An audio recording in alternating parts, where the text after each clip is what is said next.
দেয়ালে পিঠ ঠেকে গেলে চারটে আমল করবেন। এই চারটে আমল যদি আপনি করতে পারেন, আল্লাহ পাক রব্বুল আলামিন সকল ধরনের বিপদ আপদ থেকে হেফাজত করবেন। আমরা অনেক সময় এমন বিপদে পড়ে যাই, কঠিন থেকে কঠিন বিপদে পড়ে যাই, আশেপাশের কেউ থাকে না আমাদেরকে হেল্প করার জন্য, কোনো কুল কিনারা খুঁজে পাই না, মনে করি যে আমি কেমন যেন সাগরের মাঝখানে চলে গিয়েছি, আশেপাশে কোনো জায়গা নাই, থাকার জন্য কোনো ব্যবস্থাপনা নাই। এরকম যদি আপনার বিপদ চলে আসে, দেয়ালে পিঠ ঠেকে গিয়েছে, আপনি চারটে আমল করবেন ইয়াকিনের সাথে, বিশ্বাসের সাথে। যদি আপনি এই চারটে আমল করতে পারেন, আল্লাহ পাক রব্বুল আলামিন আপনাকে অবশ্যই অবশ্যই বিপদ আপদ থেকে হেফাজত করবেন। নাম্বার 1, এক নাম্বার হচ্ছে ইস্তেগফার বেশি বেশি করবেন। আস্তাগফিরুল্লাহ, আস্তাগফিরুল্লাহ, আস্তাগফিরুল্লাহ।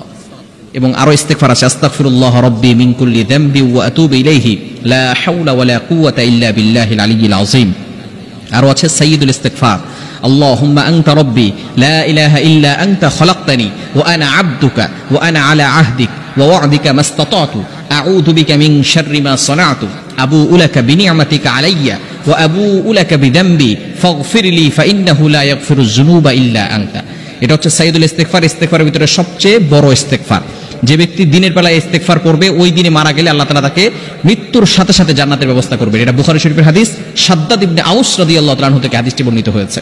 সুতরাং ইস্তেগফার আমল ইয়াকিনের সাথে, বিশ্বাসের সাথে আপনি ইস্তেগফার, আস্তাগফিরুল্লাহ, কোনটা পাচ্ছেন না, শুধু আস্তাগফিরুল্লাহ, আস্তাগফিরুল্লাহ, আস্তাগফিরুল্লাহ পড়েন।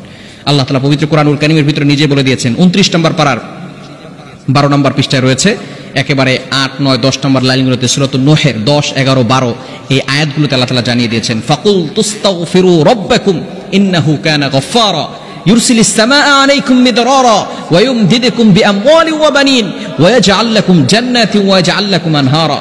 আল্লাহ পাক রব্বুল আলামিন বলছেন, ইস্তেগফারের মাধ্যমে অনেক ফজিলত রয়েছে। আল্লাহ গুনাহ ক্ষমা করে দেন। সন্তান নাই, ইস্তেগফার আমল করেন, আল্লাহ তাআলা সন্তানের ব্যবস্থা করে দিবেন।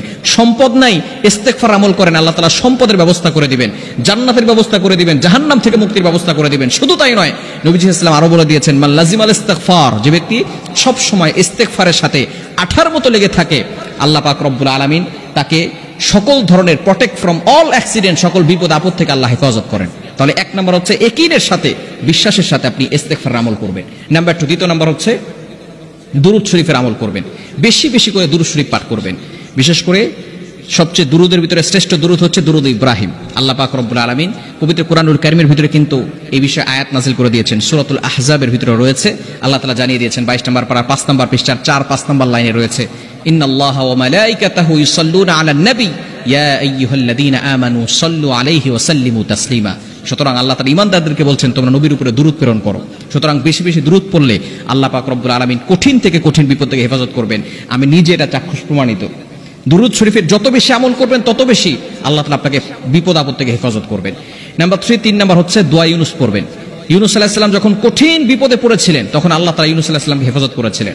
আপনি কত বিপদে পড়েছেন? ইউনুস আলাইহিস সালাম 3টি অন্ধকারের ভিতরে চলে গেছে। 1 নম্বর হচ্ছে রাতের অন্ধকার, 2 নম্বর পানির নিচের অন্ধকার, 3 নম্বর মাছের পেটের ভিতরে অন্ধকার। একটু চিন্তা করে দেখেন, ওইখানে কি থাকা, ওইখানে বাঁচাটা কি খুব স্বাভাবিক বিষয়? আল্লাহ তাআলা সেখানে বাঁচিয়ে রেখেছিলেন। সেখানে তিনি দোয়া করেছিলেন, লা ইলাহা ইল্লা আনতা সুবহানাকা ইন্নী কুনতু মিনাজ জালিমিন। সূরা আম্বিয়া, খুবই চমৎকার, আম্বিয়ার ভিতরে এটা আছে। এই দোয়াটা বেশি বেশি পড়বেন। আল্লাহ তাআলা পরবর্তী সময় জানিয়ে দিয়েছেন, ফাস্তাজাবনা লাহু ওয়া নাজ্জাইনাহু মিনাল গাম্মি ওয়া কাযালিকা নুনজিল মুমিনিন। এর মাধ্যমে আমি তাকে মুক্তি দিয়েছিলাম, সুতরাং আমাদেরকে আল্লাহ তাআলা মুক্তি দিবেন। সুতরাং এই দোয়াটা বেশি বেশি পড়বেন, লা ইলাহা ইল্লা আনতা সুবহানাকা ইন্নী কুনতু মিনাজ জালিমিন। 4 নম্বর হচ্ছে ইয়া যাল জালালি ওয়াল ইকরাম, ইয়া যাল জালালি ওয়াল ইকরাম। এই 4টি আমল যদি করতে পারেন, 1 নম্বর হচ্ছে দুরূদ শরীফ, ইস্তেগফার, দুরূদ শরীফ, দোয়া ইউনুস এবং ইয়া যাল জালালি ওয়াল ইকরাম। দেয়ালে পিঠ থেকে গেলে, কঠিন থেকে কঠিন বিপদে পড়ে গেছেন, 4টি আমল করবেন, আল্লাহ পাক রব্বুল আলামিন সকল ধরনের বিপদ থেকে হেফাজত করবেন। ইয়াকিনের